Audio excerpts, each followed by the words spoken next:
ఓం శ్రీ సాయిరామ్. భగవాన్ శ్రీ శ్రీ శ్రీ సత్యసాయి బాబా వారి దివ్య చరణార విందములకు హృదయపూర్వక నమస్సుమాంజలు సమర్పిస్తూ అందరికీ సాయిరామ్. లీలా నాటక సాయి పుస్తక పఠనం తరువాయి భాగమండి. నవ్వించే కవ్వించే సాయి. ప్రేమ వలన ఆనందం కలిగినప్పుడు ఉండు హాస్యము ఉద్భవించును. ప్రేమతో కోపము మేళవించినప్పుడు అచట ఎత్తి పొడుపు ఎద్దేవా మొదలగునవి ప్రారంభమగును. స్వామి ఈ రెండు ప్రక్రియలను ప్రయోగించుటలో సర్వసమర్థులు. సాయి చిరునగవులోనే ఈ ప్రపంచము వికసించినది. ఈ లోకవాసులను నవ్వించి వారికి ఆహ్లాదము ఆనందము కలుగునటల స్వామి మాటలాడగలరు. ఆ దైవం యొక్క మహత్యము వలన భక్తులు ఉక్కిరిబిక్కిరి కాకుండానట్ల స్వామి తన సన్నిధిలోనున్న వారితో కొంటె సంభాషణలు చేసి వారికి ముదము కలిగించి నవ్వించెదరు. తద్వారా భగవాన్ భక్తుడు అన్న తారతమ్యము మాయమైపోగా భక్తునికి భగవంతునికి మధ్య సన్నిహితత్వము అధికమై వారి అనుబంధము మరింత పటిష్టమగుచున్నది. ఇదియే శ్రేయ మార్గమని స్వామి మనకు నిరూపించుచున్నారు.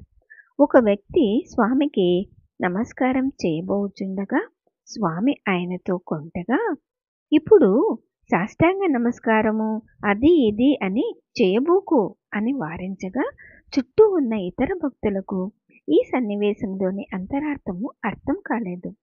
స్వామి వారికి వివరిస్తున్నారు. ఆ మానవుడు అప్పుడే పొట్ట నిండుగా వంగితే తిన్నది వెలుపలకు వచ్చినట్లా భోజనం చేసి వచ్చి ఉన్నారని. మరి ఒకరు తన జ్ఞాన సంపత్తిని ప్రకటించుకొనుట కొరకు స్వామిని చిక్కు ప్రశ్నలతో వేధించుచుండగా స్వామి సమాధానమేది చెప్పలేదు. ఒకదాని వెంట మరొకటంటూ ఆయన వేస్తున్న ప్రశ్నలను వింటున్న స్వామి నిదానముగా 4 పదములను ఉచ్చరించారు. అయిను యును నీకు తెలుసునని నాకు తెలుసులే అనగా నీ గొప్ప తెలివితేటలు నాకు తెలియదనుకోకు అను భావము స్ఫురించినట్లా పలికారు. ఈ విధంగా స్వామి చమత్కారాలను చాలా మనం వినవచ్చు. శ్రీమతి ఇందిరాదేవి వద్ద కావిడ నడకను అనుకరించుచు నడిచి వస్తారు స్వామి. స్వామి ఆధ్వర్యమున జరిగిన ఒక వివాహ వైభవంలో కొత్త అల్లుడు అతిథులకు విందు భోజనం వడ్డించినట్టుకు వచ్చినప్పుడు రీతి రివాజులను పద్ధతులను ఆనవాయితీలను తూచా తప్పకుండా పాటించు స్వామి అతని ప్రవర్తన సంప్రదాయ రీత్యా సబబు కాదని అతనిని వారించి అతనికి కూడా అరిటాకు వేసి వడ్డించమని చెప్పి అతనిని కూర్చోమన్నారు. ఆ యువకుడు స్వామి కరుణకు ఆనందంతో ఉబ్బి తబ్బిబ్బై అమాయకంగా నవ్వుతూ నడిచిరాగా స్వామి అతనిని అనుకరిస్తూ నడుచుచూ అతని వలననే పిచ్చి నవ్వును ముఖాన నిలుపుకొని ఈ విధంగా అనుకరిస్తూ చేయగా అతిథులు నవ్వు నాపుకోలేక ఉక్కిరి బిక్కిరి అయ్యారట. యువకుడైన కృష్ణానంద్ స్వామి నాకేదైనా సాధనను నేర్పించండి అని అడుగగా స్వామి అన్నం తిను అదే పెద్ద సాధన అన్నారట. యువదంపతులను ఓ రతి మన్మధులా రండి అని ఆహ్వానిస్తున్నారట స్వామి. అది సినీతార జమునతో వచ్చాడా నీ మన్మధుడు అని చమత్కరించడం అన్నమాట.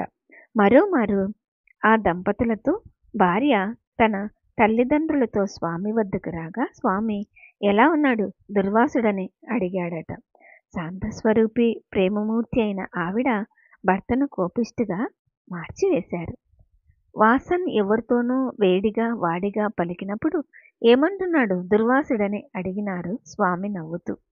శేషన్ ఎవరిపైననో ఎగిరిపడగా ఏమిటి ఆదిశేషుడు విషజ్వాలను కక్కుతున్నాడా అని ప్రశ్నించారట అమృతమూర్తి.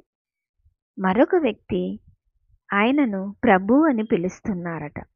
తమ ఆధిక్యతను ప్రదర్శించినట్ల దర్పముతో ప్రవర్తించుచుండగా స్వామి ఆయన గురించి ప్రభు కదా తన దొరతనముని ప్రదర్శిస్తున్నాడు అన్నారట. సూరయ్య గారిని ఎరుగని సాయి భక్తులుండరు. ఆయన అసలు పేరు సూర్యనారాయణరావు గారు. ఆయనకు హార్ట్ అటాక్ వచ్చినప్పుడు యువ డాక్టరు శ్రీనివాసన్ని ఆయనకు చికిత్స చేయమని స్వామి పంపినారు. సూరయ్య గారు ప్రశాంతి నిలయంలోని ముఖ్యులలో ఒకరు. అంతటి ప్రముఖునికి వైద్యం చేయు అర్హత తనకున్నదాయని ముందు వెనుకలాడుతున్న శ్రీనివాసంతో స్వామి ఇలా అన్నారు. ఆ అవధూతకి తగిన యమదూతవి నీవే. ఒక మహిళ స్వామి వద్ద ఒక అతి సామాన్యమైన అముఖ్యమైన విషయం గురించి విన్నవించుకున్నారు. ఎంతో అమాయకంగా నిర్వికల్పంగా ముఖము పెట్టుకొని ఆవిడ వద్దకు స్వామి సమీపించి ఇలా అన్నారు. కల్పవృక్షం వద్దకు వచ్చి కాపి పొడి లేదని ఏడుపు. ఈ విధంగా స్వామి చమత్కారాలు చేసేవారు. ఒక పెద్ద మనిషి స్వామి వద్ద తమ సందేహములను నివృత్తి చేసుకొని కోరుకున్నట్లు విన్నవించుకొనగా స్వామి అన్నారు కదా, నీ ప్లాను నాకు తెలుసు. ఇప్పుడు నీకు కొన్ని డౌట్స్ ఉన్నాయి. వానిని క్లియర్ చేసుకోవాలనుకుంటున్నావు. ఎందుకో తెలుసా? పాత డౌట్స్ని క్లియర్ చేసుకుంటేనే కదా కొత్త కొత్త డౌట్స్కి స్థలం ఉంటుంది. నీ ప్లాన్ అదే కదా అన్నారట.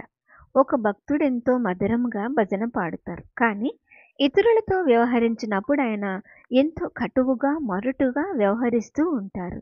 ఆయనతో విచిత్రం, పాడేటప్పుడు నీ స్వరం సిల్కే, కానీ మాటలాడేటప్పుడు మాత్రం అది రంపం అని స్వామి పలుకునప్పుడు, సిల్క్ అని ఒత్తి పలుకునప్పుడు ఆ కంఠము పట్టుదారము వలె అతి మృదువుగాను మెత్తగాను ఉన్నది.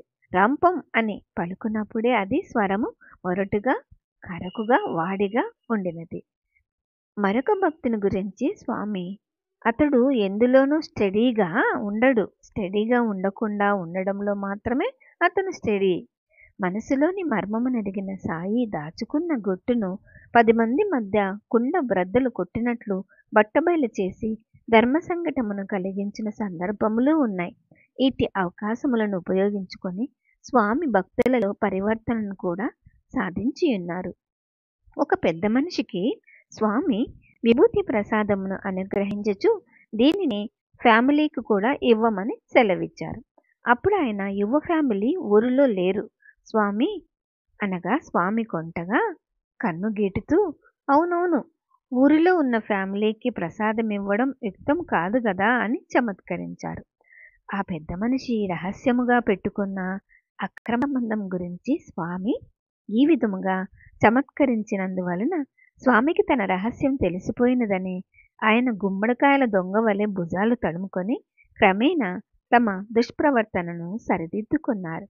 మరొకసారి పైన వర్ణించిన విధముగానే చురుకైన మాటల ద్వారా ఒక భక్తునిలో పరివర్తనను సాధించారు స్వామి. ఆయన సతీ సమేతుడై స్వామి దర్శనమునకు వెళ్ళారు. ఆయన భార్య స్వామితో, మాకు సంతాన భాగ్యం లేదు స్వామి అని మొరపెట్టుకొనగా కళ్ళల్లో పెదాలలో కొంటదనం చిందులు వేయగా స్వామి అన్నారట, అమ్మా, నాకు సంతాన భాగ్యం లేదను తల్లి అని ఒక టపాకాయను పేల్చగా అది ఇంతింతై వటుడింతై అన్నట్లు ఓ పెద్ద భూకంపానికి దారి తీయగా ఆ అక్రమ సంబంధము నాయన తెగతెంపులు చేసుకున్నారట. మరొకరు మీసాలు పండిన అసలు వదలని పెద్ద మనిషి ఆయన. స్వామి ఆయన ఎదురుగానే ఆయనను పొగుడుతున్నట్లే నవ్వుతూ ఇలా తెగడారట, చూడండి చూడండి, ఈ వయసులో కూడా ఎలా నవయువకుని వలె ఉత్సాహంగా జాలిగా ఉంటున్నారు అంటూ ఆ ముసలాయనతో వచ్చిన ఇరువురు అంతరంగికులతో అల్లరిగా నవ్వగా వారు నవ్వు నాపుకోలేక తబ్బిబ్బయ్యారట. సాయి సంస్థ ప్రముఖులలో ఒక ఆయన చెవిలో స్వామి ఏదో గుసగుసగా చెప్పగా ఆయన ఉబికి వస్తున్న నవ్వు నాపుకొని సీరియస్గా ముఖం పెట్టుకొనుటకై చేయుచున్న విఫల ప్రయత్నము చుట్టూ ఉన్నవారికందరికీ తెలియచున్నది. తర్వాత ఆయనను తరచి తరచి అడుగగా స్వామి యొక్క పోకరితనము వెల్లడైనది. ఆయన స్నేహితులు ఒక ఆయన తనకు పెట్రోల్ ఖర్చే లేకుండా ప్రతిసారి ఆయన కారులోని పుట్టపర్తికి స్వామి దర్శనమునకు వస్తూ పోతూ ఉంటారట. ఈ విషయం గురించి సాయి సంస్థ ప్రముఖునికి స్వామియే తెలిపి, నీ ఒకసారి ఆయనను కారు తెమ్మని అడిగావనుకో, ఆయన అసలు స్వామి దర్శనమునకు రావడమైనా మానుకుంటాడేమో కానీ తన కారుని మాత్రం అస్సలు తీయరు. స్వామి హృదయనివాసి, సర్వవ్యాపి. మనం ఉన్న చోటనే ఉంటూ స్వామి ఫీల్ చేయవచ్చును. ఏదో నీవు దర్శనం కొరకై వెళుతున్నావే అని నీతో నేను వస్తున్నానే కానీ ఈ తతంగమంతా అసలు అనవసరం అని ఆయన నీతో ఫిలాసఫీ వల్ల వేసి నిన్ను వెర్రివాడిని చేసేస్తాడు చూడు అన్నారట. సరే, ఆ రోజు అంటే ఆ పెద్ద మనిషి చెవులో గుసగుసలాడిన రోజు. ఆయన కారు నిజముగానే రిపేరులోనున్నందువలన తన స్నేహితుని వాహన సహాయము కోరగా ఆయన స్వామి చెప్పిన పలుకులను తూచా తప్పకుండా వల్లించారట. పిమ్మట సాయి భక్తుడు వేరొక స్నేహితుని సాయం కోరి పర్తికి బయలుదేరగానే ఆయన స్నేహితుడు జిడ్డు వల్ల తగులుకొని ఆయనతో పుట్టపర్తికి వచ్చేశారట. స్వామి వద్ద తమ కోరికలను తెలుపుకొనుటకై. చూశావా నీ ఫ్రెండ్ గొప్పతనము? హృదయవాసి అయి అంతర్యాముగా ఉంటున్న స్వామి వద్దకు తన కోరికలను పిటిషన్ అర్జీ పెట్టుకొనుటకై వచ్చి ఉన్నాడు. అది కానీ ఖర్చు లేకుండా ఫ్రీగా అని స్వామి ఆ పెద్ద మనిషి చెవులో గుసగుసగా చుట్టూ ఉన్న వారికి ఇదంతా తెలియరాదని సీరియస్గా ముఖం పెట్టుకొని చెప్తున్నారు. ఇదంతా స్వామి యొక్క ఐహిక స్వరూపం యొక్క సంబంధీకులు నటన కళా కుశలురు కదా. ఇక స్వామి స్వయాన లీలా నాటక సూత్రధారి కదా. ఇది మరి పక్కా లీతల్ కాంబినేషన్ అయ్యే. గతంలో కస్తూరి గారి అనుభవం ఇది. ఆయన తల్లి జానకమ్మ గారు స్వామికి జ్యూస్ తయారు చేసుకొని తీసుకురానా అని ఆయన అడుగగా, ఓ బేషుగ్గా తీసుకురావచ్చు, స్వామి అంగీకరిస్తే సరే సరే, లేకపోయినా నేను ఉన్నాను కదా, నాకు జ్యూస్ ఇష్టమే కదా, నేను తాగేస్తానులే అన్నారట. సరే, జానకమ్మ గారు జ్యూస్ తయారు చేసుకొని పోగా, జ్యూసా, కస్తూరికి చాలా ఇష్టం కదా అని తమాషాగా అన్నారట స్వామి. విదేశీయులతో స్వామి పలుకు చతురోక్తులు రసభరితమైనవి. ఆ విదేశీ దంపతులు తమ కుమారునితో స్వామి దర్శనానికి వచ్చి ఉన్నారు. స్వామి వారి కుమారుని బుగ్గలను పునుకుతూ ఆ బాలుని కుడి చెంప తండ్రి చాలని, ఎడమ చెంప తల్లి చాలని వర్ణించగా విన్న తల్లిదండ్రులు మురిసిపోతున్నారట. మరో అమెరికన్తో నీ వైఫ్ ఇప్పుడు చాలా ఇంప్రూవ్ అయినది అన్నారట స్వామి. స్వామి యందు అమితమైన గౌరవ మర్యాదలున్న ఆ భక్తుడు స్వామితో చనువుగా మసలుటకు జంకుతున్నందువలన ఊరక మౌనముగా చిరునవ్వు నవ్వుతూ మధ్య మధ్య హోమ్ అని చప్పుడు చేస్తున్నారట. స్వామి ఇంకా చెబుతున్నారు, ఆయన వైఫ్ ఎలా ఇంప్రూవ్ అయ్యారో. స్వామితో పరిచయం ఏర్పడే ముందు నిన్ను తిట్టేది, ఇప్పుడు ఆవిడ తిట్టడం ఆపివేసినది. మరి ఇంప్రూవ్మెంట్ ఏమిటి? ఇప్పుడు నిన్నావిడ కొడుతున్నది అని స్వామి పలుకగానే ఆ పెద్ద మనిషి గట్టిగా నవ్వనారంభించారట. ఇంటర్వ్యూకి సెలెక్ట్ చేసి పిలుస్తారు కదా స్వామి. అప్పుడు పక్కన ఒక స్టూడెంట్తో స్వామి అంటున్నాడు, ఒకసారి నా పేషెంట్స్ వద్దకు రౌండ్స్ మీద పోయి వస్తాను.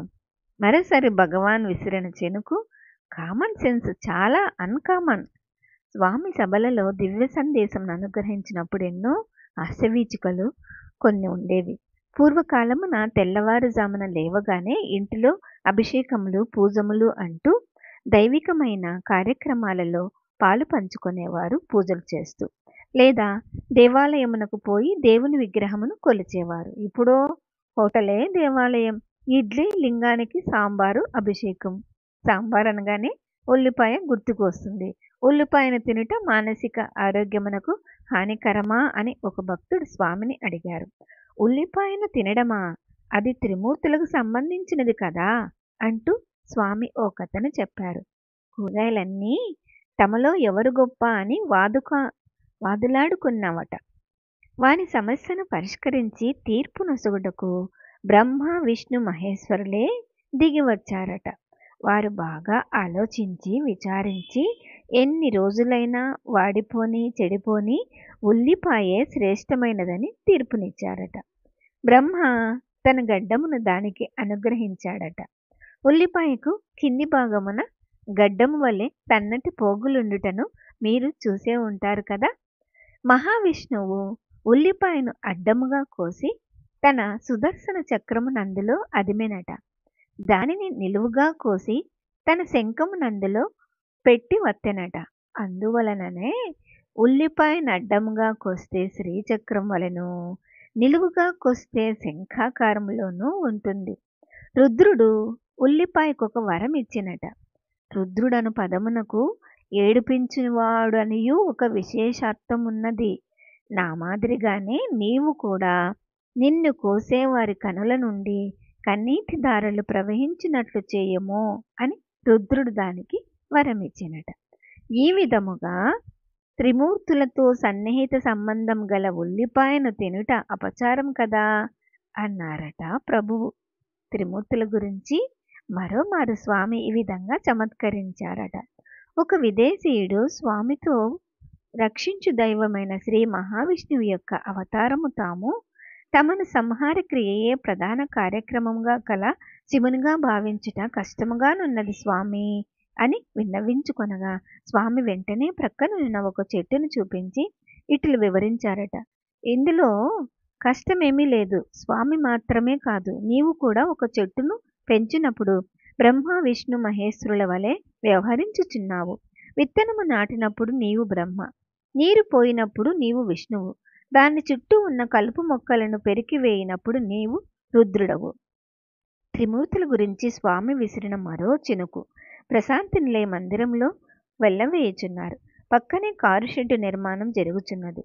మరో పక్క శాంతి వేడుక మున్నగు కట్టడములు కూల్చి వేయబడుచున్నవి. నేను త్రిమూర్తుల కర్తవ్యములను నిర్వహించుచున్నాను, చూశావా అని తమ ప్రక్కనే ఉన్న అనుమాయిలొకరి వద్ద బీరాలు పలికారు స్వామి. కారు షెడ్డు నిర్మాణము సృష్టి, ప్రశాంతి మందిరమునకు వెళ్ళవేయించుట సంరక్షణ కార్యక్రమం. ఓం శ్రీ సాయిరాం. తర్వాయి భాగం వచ్చే వారం విన్నామండి. జై బోలో భగవాన్ శ్రీ సత్య సాయి బాబాజీకి జై. సమస్త లోకాః సుఖినో భవంతు.